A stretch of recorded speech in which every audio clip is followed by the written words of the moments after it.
Welcome on in to the Wolverine podcast here on the Wolverine.com. If you're watching on video via our YouTube channel, if you're listening wherever you get your shows, Apple, Google, Spotify, there might be apps where podcasts are I've never even heard of at this point. We're everywhere.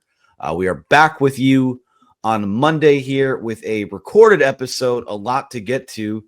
And whether it be we've got a spring game on Saturday, we'll touch on football a little bit later. Basketball's roster continues to come into form. They got a commitment over the weekend. Fellas, a lot to discuss today. Appreciate everyone watching, tuning, listening in. How are we doing today? Doing great. And you know what? Coming off a Saturday night wedding reception for Anthony Broom and his beautiful bride. What a great time we had there. So we want to thank you and congratulate you there. So if there's a reason that Anthony sounds a little bit tired today, that's probably it. I think he was up late on Saturday night, but what a great event, and congrats, my brother. Yeah, I Thank was you gonna very say much. you sound kind of low energy, AB. We'll try to bring it up a little bit, and understandably so. Yeah, great time there, and it's feeling like spring. I was looking at the forecast for the spring game on Saturday, and it's gonna be at least mid-50s for the high. We'll see how it evolves throughout the week, but it's might hit the driving range tonight. We're getting it's feeling closer and closer to summer here, so I'm excited. I've sat in some Yeah. spring games, guys, that are absolutely brutal back in the day. And of course, now we sit in the press box, so we're spoiled. But man, rain, sleet, you name it. It's going to be a nice day on Saturday. I hope everybody shows up. Well, I mean, if it's like this, I might just ditch you guys and sneak down Saturday because this is amazing. There are a couple things bringing me back to life today. One, it's water, it's rehydration, it's a reintegration back into society as a normal human being, and also this weather. It's outstanding. A little windy out there. I might, power could flicker at any point. It's pretty gusty over where I am, but appreciate everyone being here today. We are brought to you today by our friends over at HomefieldApparel.com. Use that promo code Wolverine for 15% off your first order. And the weather is changing, and we've been talking about sweatshirts, hoodies, crew necks, joggers, all of these things, and it's all there at HomefieldApparel.com. But you're going to want to probably transition into shorts, t-shirts, hats. Get yourself, polos, little lighter jackets for when it does get chillier at night. They've got all of it, whether it's hot weather, cold weather, mild weather. They've got a setup for you for just about every single configuration. So use that promo code Wolverine for 15% off your first order. We love our friends down there in Indianapolis, in the heart of Big Ten country. And maybe some spring cleaning, clean out your closets. Make some room for Homefield Apparel. I have a whole wing of my house now that is just Homefield Apparel. So head on over there. Use that promo code Wolverine for 15% off your first order. All right. Well, the weather has changed, and obviously spring is in the air. Spring football is in the air. We'll talk about that a little bit later, but this is the first time we've been on since finally. It seemed like it was rumored all last week that it was on its way. Aday Mara, the center from UCLA, committed to Michigan on Friday. I believe it was early afternoon. I was doing some running around. Thank God for pre-writes, but Michigan needed size. Michigan needed depth in its front court. And fellas, they addressed that in a big way, both literally and metaphorically. Yeah, and he's coming on. This guy was really a big reason for UCLA's resurgence. And it's funny, we wrote an article probably 2 hours before it became official that, hey, I had gotten a text from somebody, it was a third hand source saying, hey, I'm hearing that he might not qualify or his credits might not transfer, which didn't make any sense. We debunked that immediately. And they said, yeah, they expect that it will be. He's going to end up at Michigan. I love having a guy 7'2", 7'3" at the rim, fellas, to adjust shots. Yeah, he's not the most athletic guy in the world, but you don't need to be at that size. Remember, John Teskey was an eraser around the rim at times too. It makes it hard to finish over somebody at that size at the rim. So just goes to show you. And the funny part is when you listen to all these people talking about, oh, Dusty May's got a blank check, and Braden Smith, he's going to call them up and offer them and steal them from Purdue and so on and so forth. And no, that's not the case. But what it is they are competitive. and people want to play for Dusty May. So I'm not saying money doesn't have anything to do with it, fellas, but people want to play for Dusty May. They love his style of basketball. It's been pretty exciting to see this class come together, just like last year's. And when you have a coach that's that aggressive and doesn't take, I wouldn't say doesn't take no for an answer, but doesn't take being marginal for an answer, right? He was over in Europe. He was in Germany right after he got Mara's commitment. So Dusty May's everywhere. This program is in great shape as long as he's here. Yeah, I think a lot of guys want to play for Dusty May, but if you're a big man that's an international player, I mean, Dusty May's had a lot of success with those guys. Vlad Golden being the most recent example in 2 different stops. I mean, Vlad was arguably better last year in the Big Ten than he was in the American the year before, or the Conference USA the year before that. So it translates. He continued to get better. Aday Mara is not a finished product by any stretch, but he's got a lot of tools. I mean, 7'3", he can pass, see over the entire defense in the post. He can make hook shots at a really high level. He can finish at the rim with his size, and then the rim protection is pretty incredible as well. So it's kind of, he's got a lot of development to go, but he's a good player. He didn't average many minutes last year, but as he started to play more and more, UCLA got better. UCLA was 8-1 when he played 15 or more minutes. I believe 7-1 when he played 20 or more minutes. So he changed the game for them. They were a team without much size, kind of undersized front court like Michigan would have had without adding him or another 7-footer. And he added that element for them. So very big. You had to get another center, and you get another guy who I think when you look at the transfer portal rankings, which aren't some great indicator of how good players are or how they fit at their next school, he's kind of in that 40 range, top 40. But I would put him higher based on the upside that he has. I had a lot of fun watching him last season. Where I wanted to go with that, and you hit on it in terms of the record when he played, the decent chunk of minutes for UCLA. One of the stats that we always used to hear what was it when Michigan was undefeated when Duncan Robinson scored more than 6 points or something like that. That's 6 or more points.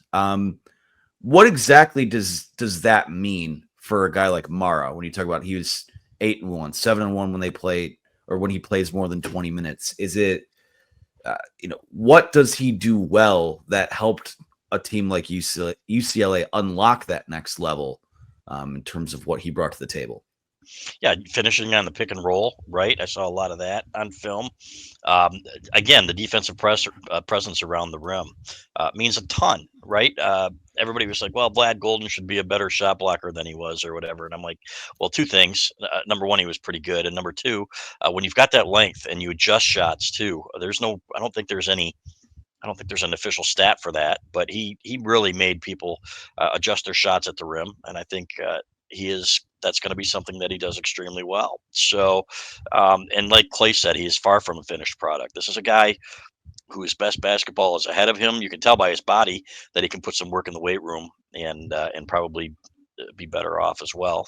He's got still some room to grow physically, but to me, this was once we saw him go to the portal, you're thinking, okay, a lot of people are looking at the stats and saying, oh, well, whatever, he's whatever, this and that, and you're thinking, I think Clay was thinking the same thing, and probably Anthony too, that hey, this is a guy you need to go get, and that's going to factor into winning games. So he's got a really good feel for the game, and going to be really good in the pick and roll. So I'm excited to see what he brings to the table. Yeah, and I think it is interesting. Merez Johnson and Aday Mara were 2 guys that I just enjoyed watching throughout the season for different reasons. And then they end up, when they enter the portal, I had the thought that you mentioned of, it'd be kind of cool. We'll see here. Michigan could use a center or whatever. And here they are ending up as Michigan Wolverines. But I'd say probably the biggest thing he does add is the defense. He's perfect for the way, Michigan's going to switch 1 through 4, but they want to play drop coverage at the 5 spot. And he can stick that arm out and still maybe contest a mid-range jumper while he's kind of backpedaling and staying back, and protecting the rim. And it's going to be tough for anyone to drive in, get a good look at the rim. He can recover quickly on the roll man. 2-point defense. Their 2-point defense last year when Mara was in the game was 50%, which is pretty good. And it was a few percentage points higher or worse off when he was on the bench. So, he adds that element. He blocked 17.1% of opponents' 2-point shots when he was on the floor last year. If he would have played 40% of their minutes, which is the threshold there on KenPom, that number would have led the country. So, he's one of the best shot blockers in America. And I was looking at this the other day in terms of Big Ten players. He's the best shot blocker in the Big Ten last season. And the fewest amount of shots of his got blocked out of any player in the Big Ten last season. So you're just going to put pressure on the rim and make it harder for other teams to score in close. And that's a huge part of what Michigan's success was last year. 2-point offense, 2-point defense, and it's not going to look the same, but they're building kind of that same formula from the inside out, which I love to see. You need a good big man. You need probably a couple good big men to be really good in this conference. I think something that sticks out to me too is we talked about this a lot this year, where Dusty, I think in hindsight, the roster, they did a great job building last year's roster. Obviously, make the Sweet 16, you win the Big Ten tournament, but I think there were areas where they felt they were a bit deficient in terms of playing in the Big Ten with the physicality that it requires, even stylistically, if it's not quite as rough and tumble as it used to be. Now you've got guys like Johnson who have a year of Big Ten play under their belt. You've got Mara, who's played in the Big Ten, and the year before that played in a really good Pac-12 conference. I think the elephant in the room right now, and again, this will sort itself out depending on what Yaxel Lendeborg winds up actually doing, is how do you allocate those front court minutes right now? Let's take the commitments for what they are, that you have all three of these guys and you're able to mix and match. What do you think this dynamic looks like with those three guys? Yeah, Clay, you go ahead and start.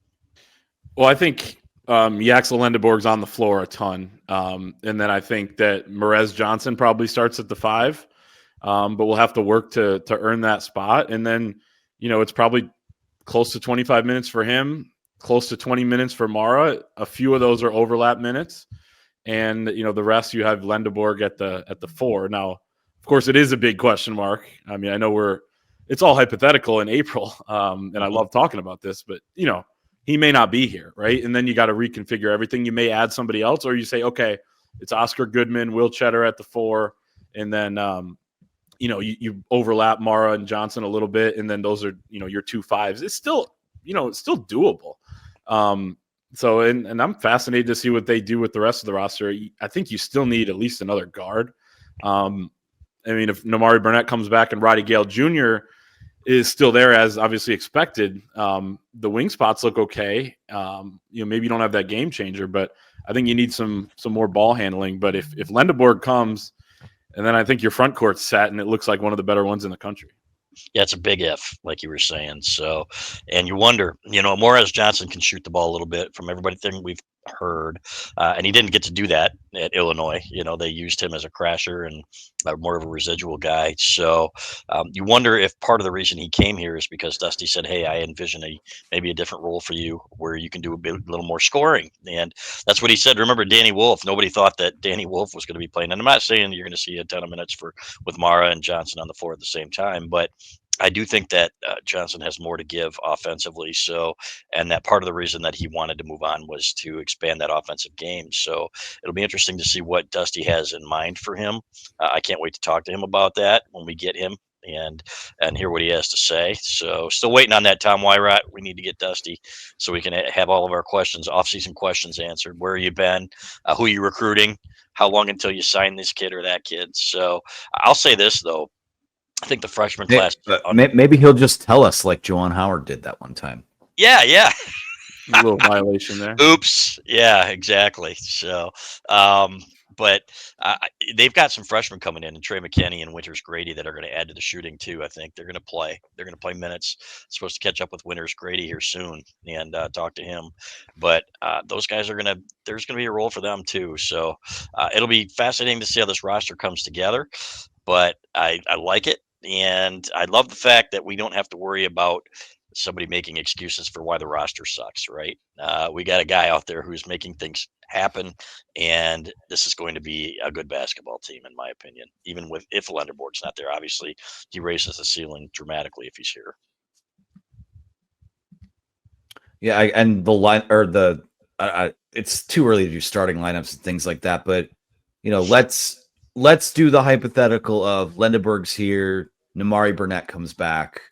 All of a sudden, your roster.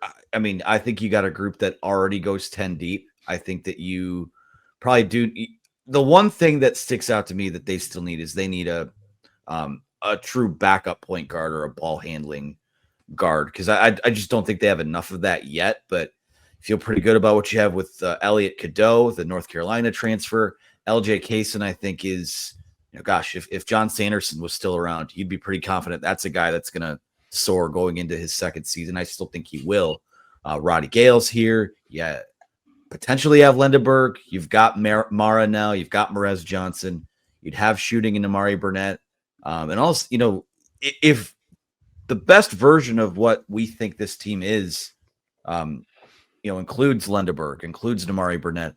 All of a sudden, you're talking about guys like Trey McKinney and Winters Grady coming off the bench and being a little more of a punch than they had before, because they just didn't, especially after Sam Walters went down, they just didn't have enough shooting in that second unit there. So I like how it's come together. I do think, a secondary ball handler that can shoot is probably the one thing left where you'd be like, all right, you get one of those, and regardless of if you have Lenderborg or Burnett, feel pretty good about it. But in the here and now, it hasn't quite been the frenzy that obviously last year's roster build was, but I think they've done a pretty nice job. Yeah, and I think Kaysen, I agree with you. I think Kaysen's ready to take off, take that next step, and really be a major contributor here. So we saw his confidence at the beginning of the year. One of the reasons that he didn't play as much in the middle of the year, he was getting lost defensively. He didn't know what he was doing. Still got lost a couple of times in that Texas A&M game when we were watching.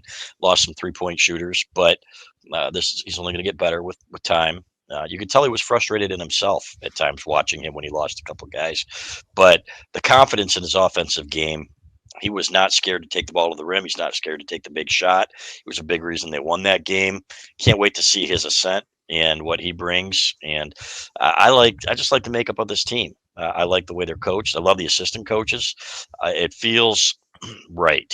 And, I'm certainly not going to compare it to John Beilein, who's a Hall of Famer, but you can tell when something's going to work, and certainly after year one, you can sense that Dusty May has an idea of what it takes. In terms of the frenzy, I mean, in today's college basketball, you almost have to consider, like, if you do get Namari Burnett back, as almost like an addition, because you could lose anyone at any time, and that's a guy with a lot of experience. I mean, he would come and just think of, like, he almost was just a 1 year. A 1-8-24 season blip on the radar. He comes back. He's a big part of their success last season. If he comes back and then is a 3-year starter in 2 of his seasons are in a really good era, he just completely changes what his career was at Michigan. But we'll see what he does if he goes through the draft process, things like that. But I think that would be an addition for you. Bringing back Roddy Gale, LJ Kaysen, I mean, those would be guys that other teams could use too. I think kind of almost have to be seen as additions in today's college basketball. But back to the front court real quick. Like, if you do play Mara and Johnson together, I don't know how any other team is going to, 1, get to the rim on you, and 2, get a rebound against you. They're both elite offensive rebounders and defensive rebounders, so they bring something to the table. And for all the people that have been skeptical of that, really since the buzz started to come that Mara was going to end up at Michigan, I mean, they played Cheddar, Wolf, and Golden together last year at times too. So you could see Lendeborg if he comes, Johnson and Mara, because Lendeborg could play a little bit of the 3 as well, just for some short stretches in certain situations. So it gives you versatility. And like Dusty was saying last year coming into the season, like, the flexibility to play big, play small is valuable when you do have to play in a Big Ten that's more diverse, as you said, Anthony, less of just kind of one style every night. It's more diverse probably than ever with all the new teams in there. So it gives you options with what you can do. It's kind of fun to envision some of that stuff. And we know at their core, it's going to be, and Dusty May said it the day that we met him the first time, that, they want to get up and down the floor. They're going to shoot a lot of threes, but I think they're in the process of building a roster where you're able to kind of zig when your opponent zags, so to speak.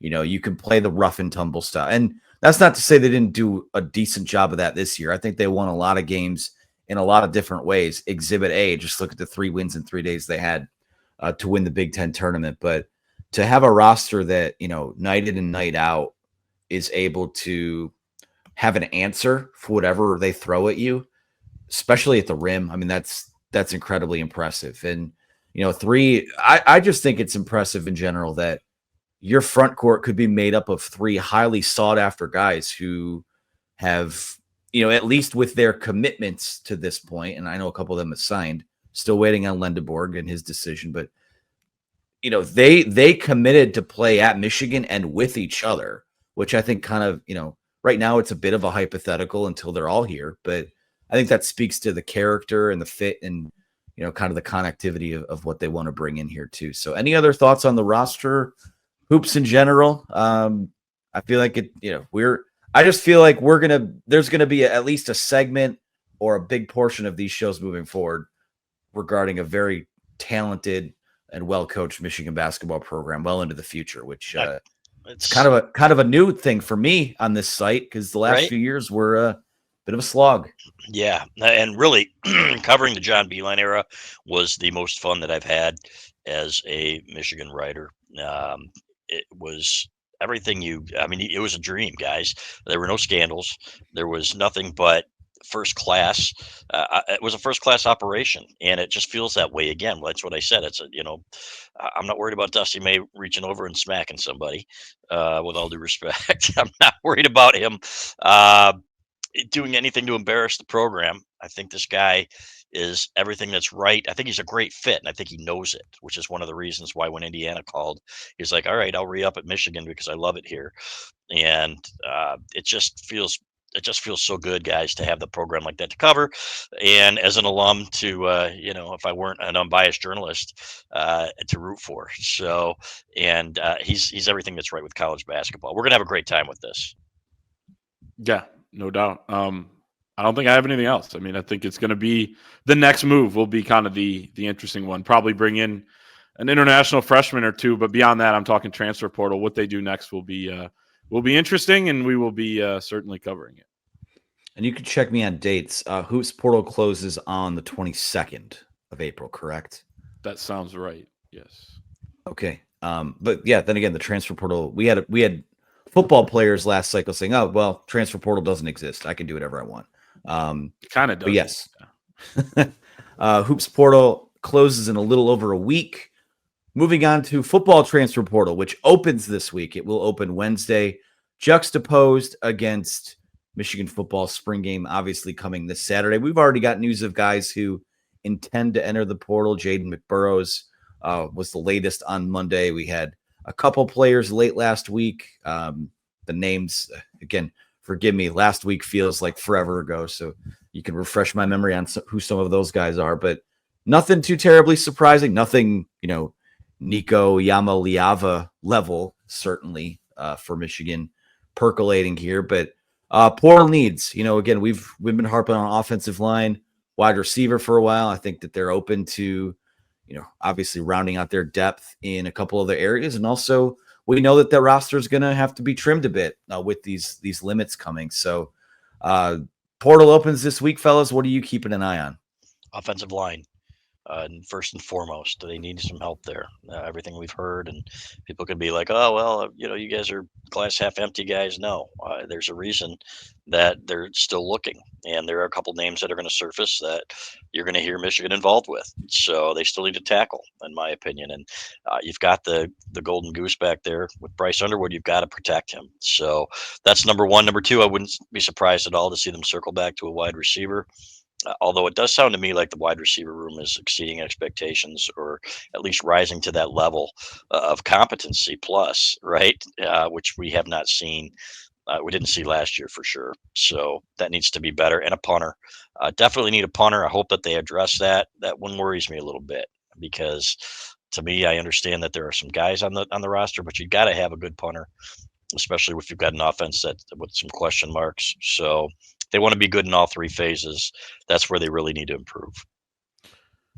Yeah, and JB Brown was saying today that they're going to look for a punter, and really the spring transfer portal has been fantastic to the Michigan special teams unit over the years. James Turner in 2023, and Hudson Hollowbeck comes in. He's the favorite right now to start at punter that year. And then last year was Zavada, just maybe the most underrated at the time, or whatever you want to call it. I mean, just unbelievable transfer portal ad, especially considering the fact that none of us knew at the time that they were going to have basically no real offense last year other than Zavada, or no consistent offense other than Zavada. So punter there, because right now Marlon Klein is taking the reps as the backup punter. Soccer background, got a nice leg. He's been, kind of that guy on travel rosters that has been the emergency punter, but you need more there. So that I agree on offensive line. I mean, that's something we've talked about for a long time, that I just don't feel very comfortable with out some more competition there at the very least. If not, somebody who you can plug in and start right away at probably left tackle, at least one of the tackles. So I could see wideout too. I feel like I'm getting more optimistic by the day on Donovan McCulley, just because like everyone keeps pointing to him as somebody standing out, and they have a bunch of bodies there. So that one as well. And then best available. I mean, some position that you may not necessarily need, but you want to add to if there's a fit or a prior connection or something like that.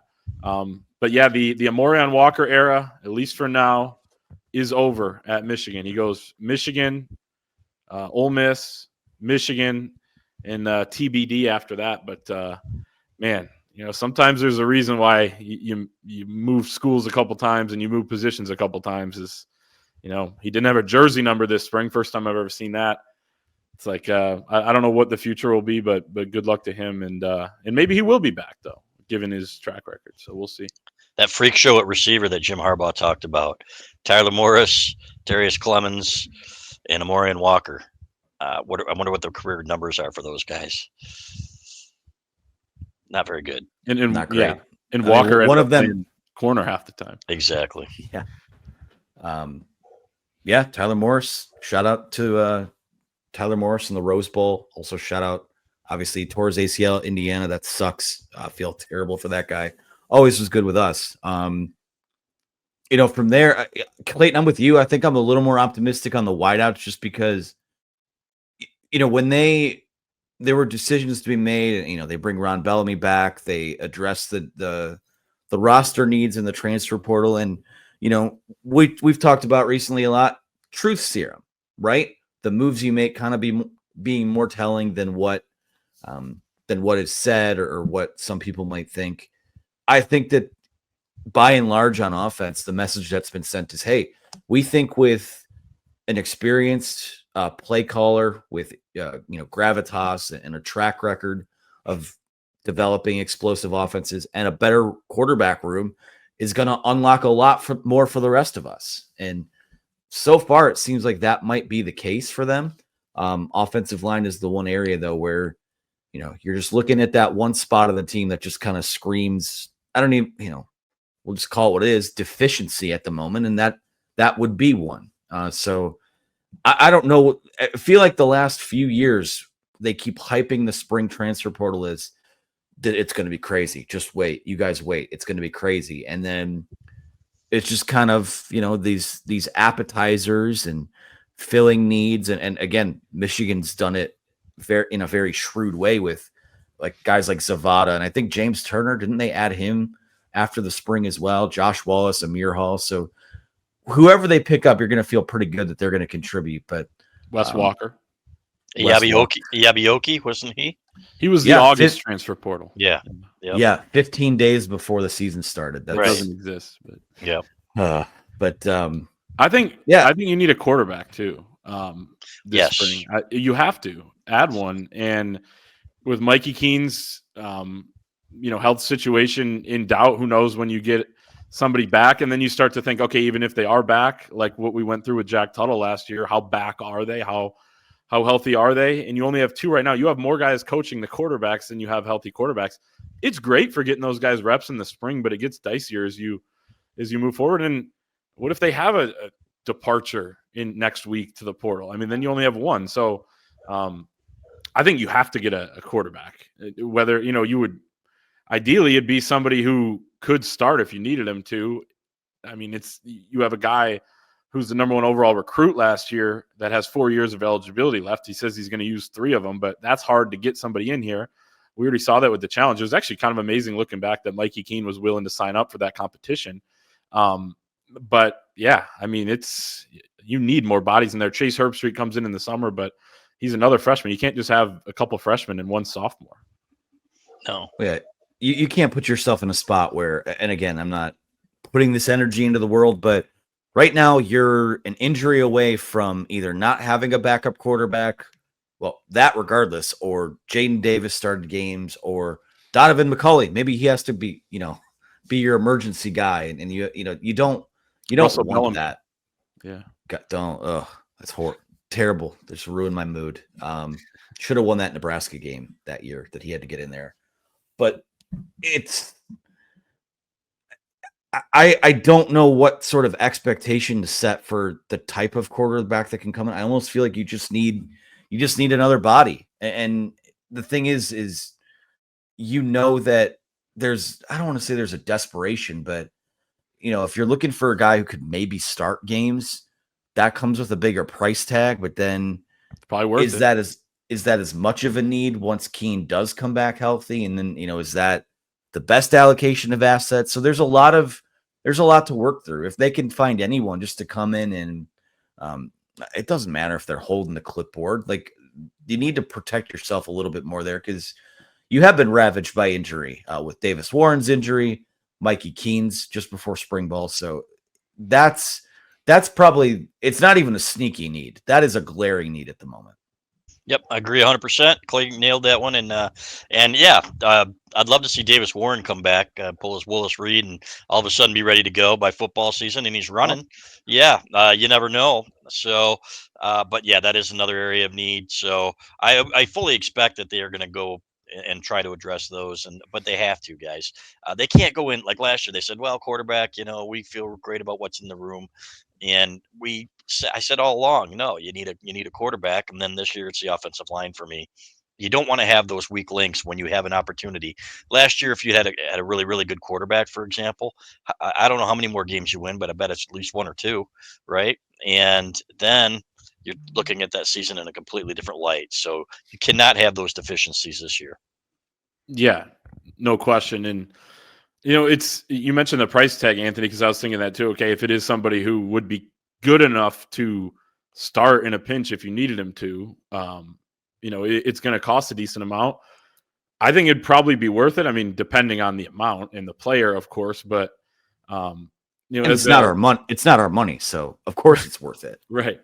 But as a coach in this current landscape, like you have to figure out what you're willing to leave to chance, because you don't have unlimited money, and no roster is going to be without its flaws, but this feels like a worthwhile endeavor.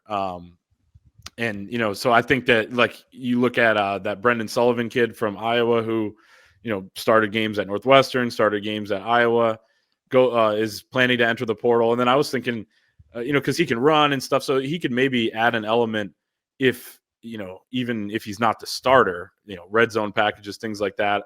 Apparently the buzz is that he's going to end up going to a MAC school and starting.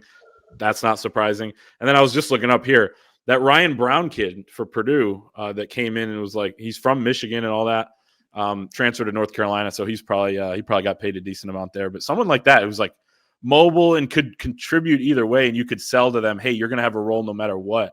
Feels like the fit to me. I'm just spitballing, but and we'll see what options are out there. But you really hope that they can get somebody.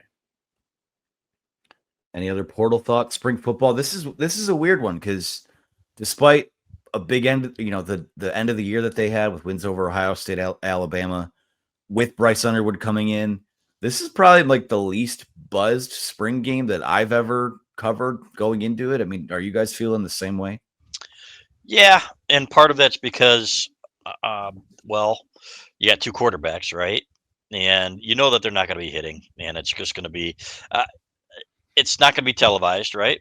So And you wonder how often they're going to continue to do this because more and more schools are not doing spring games. So, but to me, I'm excited. I'm excited to see what they've got at receiver. I'm excited to see Bryce Underwood.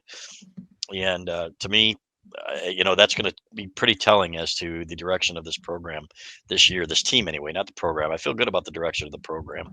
I think the way they finished last year and the way they're recruiting, if they can pick it back up, is they're going to be just fine. But the season really comes down to what the offense does, because I think the defense is going to be spectacular. So, but it's always fun being in Michigan Stadium, guys, on a Saturday when it's 55 degrees. I don't care if it's spring or if it's fall. Obviously, there's a little bit more buzz when it's fall, but I'm excited to be there. I feel like there's a decent amount of excitement. I've been getting texts and whatnot from people who wouldn't usually go to a spring game that want to go and see Bryce Underwood for the first time. I think it could have as good a turnout as the 2015 spring game when it was Jim Harbaugh's first quote unquote game as Michigan's head coach. It was packed. I was in the stands for that game, and there were a ton of people there. You have three things working in your favor: better weather, we talked about earlier. It's not on TV, and Bryce Underwood is going to be playing and making his debut, not in a real game, but in a game-like setting for Michigan. So, I don't know. I mean, I think it's not getting promoted. Like, you're not seeing it on the Fox, commercials and all that, because like last year they broadcast it on there. But I think it's going to be, kind of one of the, like, the tailgating scene will be pretty good. I think it's going to be an exciting Saturday. And part of that might have to do with the fact that it feels like basketball season literally just ended and we went a little longer than we expected to. I feel, and I know we'll probably, we'll sometime this week, we'll do our spring game draft as we've done, the Thursday show. I'm sure we'll preview the spring game in general, but I think just the one thing that I would love to come out of this weekend with, and I feel like, Chris, you and I have talked about this a few years at the spring game, where it's just, there's a couple of those spring games from those last few, the team that went to the Fiesta Bowl, the team that won the national title, where they would sub in, second, third, sometimes fourth team. And that level of play was still pretty high across the board. I think that's the one thing where, you don't want to see it become a game of patty cake late on or late on in the game, because you got a bunch of guys that aren't going to play a ton out there. That's the depth is what I'm most interested in figuring out. Especially on offense. Defense, I have no concerns, honestly. I think this defense is athletic. I don't know that there are many weaknesses. We'll see what the third corner looks like. We'll see what the third defensive end looks like when it comes to pass rush. But look at the safety room. That's as deep as I remember, guys. And I've been doing this a long time. So there's some star power out there too, I believe. So maybe not the star power that is Will Johnson and Mason Graham, but Derek Moore, I think, is primed. We heard in one scrimmage he was living in the backfield, which is good if you're a defensive guy, which will raise concern if you're worried about the offensive tackles, right? But they've got guys that can move. That defense is going to be nasty. I love a nasty defense, fellas. To me, that's where it starts. So Rayshawn Benny is going to be a monster, in my opinion. So I like where they are defensively, but it's going to be that offensive line, guys, that all eyes are going to be on, and it's not even the backups there, fellas. I'm looking at the first stringers. Yeah, and the first stringers split up into different teams, so it'll be hard to judge all that. And I will say, as we go along in this era of college football, as we keep talking about in different topics, there's going to be less depth probably on the University of Michigan football team, but also on other teams across the country, because it kind of evens out. If you're Dom Jadis and you get passed over, you're going to go to Missouri and start. That's just the nature of this thing right now. So there'll probably will be less depth. I am going to be interested to see how they handle guys like, they didn't play many of the starters. They're kind of guys that are like cemented as starters last year in the spring game. Derek Moore, guys like that, Josiah Stewart, they played like a series, which, with the way the offense was moving the ball in that game was like 5 plays. And then you put in more of the 2s and 3s. But even then, right, are you a little worried that word's going to get out that you got some backup whatever that's playing well? I mean, I know they're not as afraid of that as other schools, but it's still got to be a concern because the portal's open. So it'll just be interesting to see how they handle it, because it does feel like this year is just different even than the other years with the way people are handling these spring games. Let me ask you this. Do you think, the new craze is being guarding your spring game or canceling your spring game, like the neutral, like their nuclear launch codes. Like you have all these big secrets on your roster. No TV for Michigan. Do you think there might be some advanced scouting from other schools in the stands? And it's a free event, so Just as long as they aren't recording the sidelines, right? Then everything will be fine. So, They how would can't you go- how would you even explain that to the children of the Michigan fan base? Honestly, there you have it. If you're a staffer for another team, I don't think you can show up, right? I mean, it's still like a practice. So Yeah, you could show up with a hat you on could and send like a someone. goatee and some sunglasses. yeah, you could send someone with a cell phone, and there'll be video that comes out. I may record it, so we'll see. wow. You heard it here first. Clayton will be advanced scouting the Michigan Wolverines on Saturday, as we all will. Normally we take questions. We just have one this week that is appropriate, as always. Have to throw a filter on some of them that come from the fort. How do we only have one question? Well, because It's the off season. It's the off season, and we recorded early, and I don't know. You can go over to the fort and check it out for yourself. Use that promo code UM1 to get 2 months of access to our site for $1. You can see all kinds of inappropriate stuff on our message board. That's a unique promo for that, but I'm using it anyways. This question is from Mishman32, and it goes hand in hand with what we just talked about in the transfer portal. How many football transfers do you expect in, and how many do you expect out this spring? I'm guessing 10 out. If I'm thinking just off the top of my head, and we've already seen some of those, right?